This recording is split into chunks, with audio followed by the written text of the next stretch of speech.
Steve's a little starstruck. I'm a little starstruck. It's a pleasure to meet you. Thank you. It's my pleasure to be here. So you were in Alien in the Family tonight. Yes, Alien in the Family.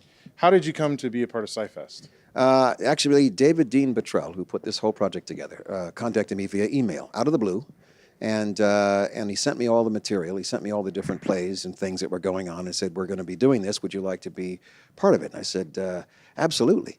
Not only had I not done any stage for quite a while, obviously because of film and television obligations, but he actually said that one of the pieces was a radio play.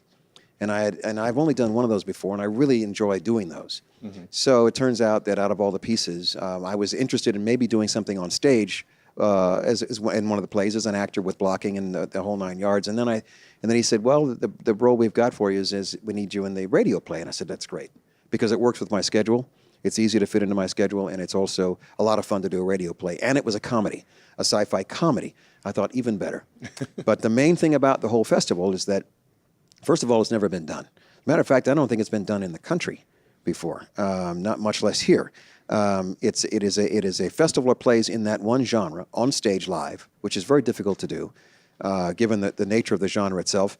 And it's also a variety of plays. It's an anthology series of plays. So it's like theater tapas, if you will. There's a little bit of a taste of every different kind of thing you can imagine within the sci-fi genre, all in one night. It's such a cool concept. So yeah, we had David on our podcast a couple weeks back. Yes, and when he first told us about it, I was kind of over the moon, because it's a rarity to see any sci-fi on stage at all, let alone 2 complete evenings worth of programming. Almost never.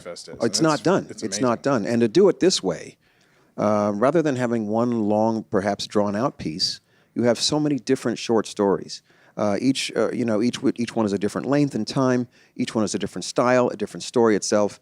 And to me, it's like watching, little mini novellas or movies, because each story is completely different. You don't know what to expect when the curtain goes up. And I know it happened to me when I was watching one of these plays last night. I was sitting out in the audience to watch the first act of the night that we're on, and I was absolutely amazed when, the actress pulls the curtain down and what it reveals. And I was, holy, what in the world? I didn't even know. I have not seen anything on any rehearsals of the other shows, any pieces or parts of the other shows. I hadn't met the actors.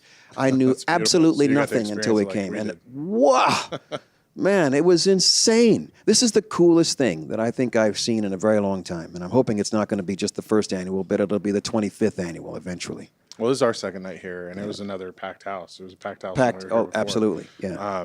I hope it continues on. Yes. I hope you keep being a part of it. I talked to David this evening, as a matter of fact. I'm hoping to get back into it next year when we do it again. It's a real pleasure to see you doing a comedy bit. Oh, yeah. So many seasons of watching you play Tuvok. Absolutely. So serious. Yeah, I've done some comedy since the series has been off. I was on a couple of series, one recurring, one regular, so we're nothing but comedy and craziness. And it was nice to sort of get out of the box for a minute and do some different things. And, depending upon the nature and the style of comedy, typically I end up doing stuff pretty dry. Mm-hmm. What a surprise. And very rarely do I ever do any broad comedy. So it's nice to be able to do some things once in a while like this. And it's a little bit broader. How do you approach doing a radio play type performance for the stage? As opposed to something where you do have blocking? Well, it's so much easier. Radio play is simply when we're reading off script, so there really isn't much to do. It's more a matter of marrying the performances with the sound effects and the music and things, and timing that all out. That's where the trick is, because it's all about the Foley, sound effects, and the music that carries what used to carry the radio plays to give a sense of reality and what's going on. And that's the only difficult part about it, if you want to even consider that. It's not as difficult as doing a stage play. Mm-hmm. A stage play on your feet with props and blocking and all that business, that's a heck of a lot harder than being able to just read the script through and do the character voices. You do have to focus on that and do it very carefully, because the majority of the performance comes out of your voice. Right. Now, to step away from Sci-Fest for just a moment, I watched a clip from Star Trek Renegades online the other night with Adrian Wilkinson and yourself. Right. That's right. Looks awesome. Thank you very much. It is I'm very excited to see it is very what the awesome. Whole thing is like. Yeah. How is that whole project coming along? It's coming along quite well. As a matter of fact, Renegades, we just finished locking the cut. that we have now that we're going to be using for the CGI folks to put their miracle touch together for. And we're going to shoot, I think, possibly a prologue piece to that, which is more or less a backstory for Alexa. That'll be, I think, filmed and released prior to the release of Renegades. So you probably will see that first. And it's only about maybe 6, 8, 9 pages, 6 or 8, 9 minutes, something around there, which is sort of a backstory, a series of flashbacks for her backstory. So he's talking about doing that before the project is released. But it's basically right now, the edit that we have, it was a 6th or 7th pass, and it's locked right now. It's cut, all the cuts and everything, the story's put together, structure's done. It is, right now, as a matter of fact, at least one of the scenes is on Facebook, the Facebook page. There's a link to one of the scenes all the way through. Right. And there's another scene, I believe, that's also off the web page as well. So there's a couple of scenes that have been released just by themselves, standalone. And you can see a good taste of what that thing is about, rather than watching a trailer. Right. So it's out there. It's gonna be nice when it's done. Yeah. You know. Over the years, a lot of actors who've been in Star Trek have had a love-hate relationship with their characters and with the kind of longevity of how the role lingers with them. Yeah. How is it for you? I mean, you're coming back to play Tuvok in Renegades. You're even, I think, a driving force behind the project. Yeah. How much do you enjoy playing Tuvok? I mean, the character, since I did him for at least 7 years. I played this character and that role, and it's such a big part of my life, in terms of the steps in my career. It doesn't bother me at all, and in fact, it's kind of like putting on an old pair of shoes. You put them on and you get on stage and you start. Everything comes back to you very quickly and very easily. And the only difficult thing about doing him is if I'm in front of and behind the camera. That's a little tricky for me, only because I devote so much more time and energy to being behind the camera that when it comes to shooting, I'm sort of playing catch-up ball just to get it ready to go for the day. But ultimately, playing him is not difficult at all. And in fact, it's not, for me, it's not a reach or a stretch to play him. There's elements about that character that are in me personally, and you train as an actor all your life to do a dynamics in terms of emotions, and this character suppresses all of them. So everything, and it's like playing, like as Bob Picardo would say, playing King Lear with your eyebrows. What it's like. Yeah. Fascinating. Thank you for sitting down with us today. Yes.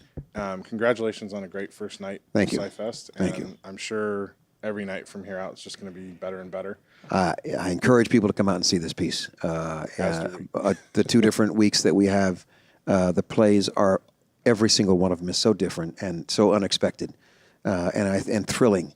There's humor, there's terror, there's irony, there are twists, there are turns, there's drama. They really do cover the gamut. They cover the whole entire emotion. gamut. Yeah, it's just really beautiful how they all come together like that. It is wonderful, and being an anthology series, you can pick and choose and tap from so many different writers and their ideas and concepts.